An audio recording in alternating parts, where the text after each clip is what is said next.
Assalamualaikum warahmatullahi wabarakatuh.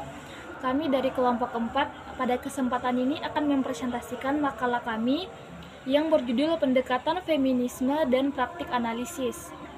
1. Pengertian pendekatan feminis. Feminisme adalah sebuah paham atau gerakan perempuan yang menuntut emansipasi atau kesamaan dan keadilan hak pria dan wanita. Feminisme berasal dari bahasa Latin femina atau perempuan. Istilah ini mulai digunakan pada tahun 1890-an mengacu pada teori kesetaraan laki-laki dan perempuan serta untuk memperoleh hak-hak perempuan. Teori feminisme merupakan seperangkat gabungan ataupun gagasan yang berusaha mengkaji kehidupan sosial dengan memposisikan dirinya pada pembelaan terhadap perempuan. Artinya, teori ini berpihak pada subjek yang dibayangkan, yakni perempuan yang akan dibelanya, yang diasumsikan mengalami ketertindasan ataupun termarginalkan. Kritik sastra feminis. Sastra feminis menawarkan pandangan bahwa para pembaca perempuan dan kritikus perempuan membawa persepsi, pengertian, dugaan yang berbeda pada pengalaman membaca karya sastra apabila dibandingkan dengan laki-laki. Dalam kajian sastra, feminis berhubungan dengan konsep kritik sastra feminis, yaitu studi sastra yang mengarahkan fokus analisis kepada wanita. Kritik sastra feminis bukan berarti kritik tentang wanita atau kritik tentang pengarang wanita. Arti sederhananya, yang dikandung adalah pengkritik memandang sastra dengan kesadaran khusus, kesadaran bahwa berhubungan dengan budaya, sastra, dan kehidupan. Perkembangan teori feminisme. Feminisme lahir pada awal abad ke-20 yang dipelopori oleh Virginia Woolf dalam bukunya yang berjudul A Room for One's Woman pada tahun 1929. Paham ini mengalami perkembangan yang pesat pada tahun 1960-an, yaitu sebagai salah satu aspek teori kebudayaan kontemporer dalam model analisis yang mencakup bidang sosial, ekonomi, politik. Tujuan ini adalah meningkatkan kedudukan atau derajat perempuan agar sama atau sejajar kedudukannya dengan laki-laki. Perjuangan serta usaha feminisme untuk mencapai tujuan ini mencakup berbagai cara, termasuk tema melalui bidang sastra. Menurut Jajah Negara tahun 2000, kritik kaum wanita telah menjadi salah satu bidang pertumbuhan utama dalam kritik sastra. Feminisme pada proses perkembangan sastra anak. Feminisme dalam kesetaraan gender mulai berkembang di masyarakat, mulai berpengaruh pada sastra anak. Pandangan masyarakat yang meletakkan perbedaan karakteristik pada laki-laki dan perempuan memunculkan peran gender dalam memposisikannya dalam bermasyarakat baik secara emosional, fisik, maupun. Ciri-ciri pendekatan feminisme. 1. Perempuan dan feminitas menjadi objek teori dan penelitian yang luas. 2. Perempuan dan feminitas dikonsepkan sebagai kajian sastra. 3. Wacana patriarchal mendapat kritik yang tajam. 4.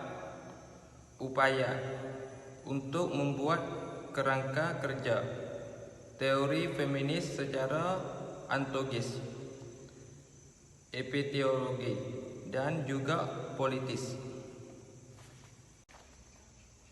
Menurut Sadat, terdapat 5 masalah yang biasa muncul dalam pendekatan feminisme, yaitu 1. Masalah biologis, 2. Pengalaman, 3. Wacana, 4. Ketidaksetaraan, dan 5. Masalah sosial ekonomi. Secara biologis, perempuan lebih lemah dibandingkan lelaki-laki. Akan tetapi, secara kultural psikologis, perempuan tidak harus dikaitkan pada posisi sekunder. Baik, materi selanjutnya adalah ragam feminisme dalam sastra.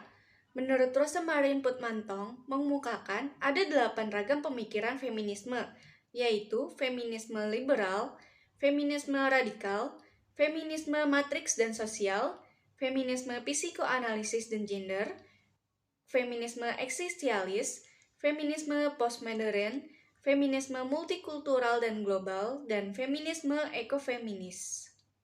Berikut adalah penjelasan ragam-ragam feminisme.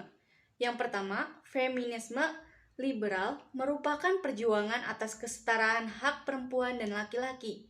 Yang kedua, feminisme radikal adalah sistem yang ada di dalam masyarakat yang menjadi penyebab ketertindasan perempuan. Feminisme radikal bertumpu pada pandangan bahwa penindasan terhadap perempuan terjadi karena sistem patriarki. Dan yang ketiga, feminisme matriks dan sosial merupakan konstruksi sosial sebagai sumber ketidakadilan terhadap perempuan, termasuk di dalamnya stereotip yang dilekatkan pada perempuan. Yang keempat, feminisme psikoanalisis dan gender lebih memfokuskan pada individu dan menyatakan bahwa akar opresi terhadap perempuan sesungguhnya tertanam dalam jiwa seorang perempuan.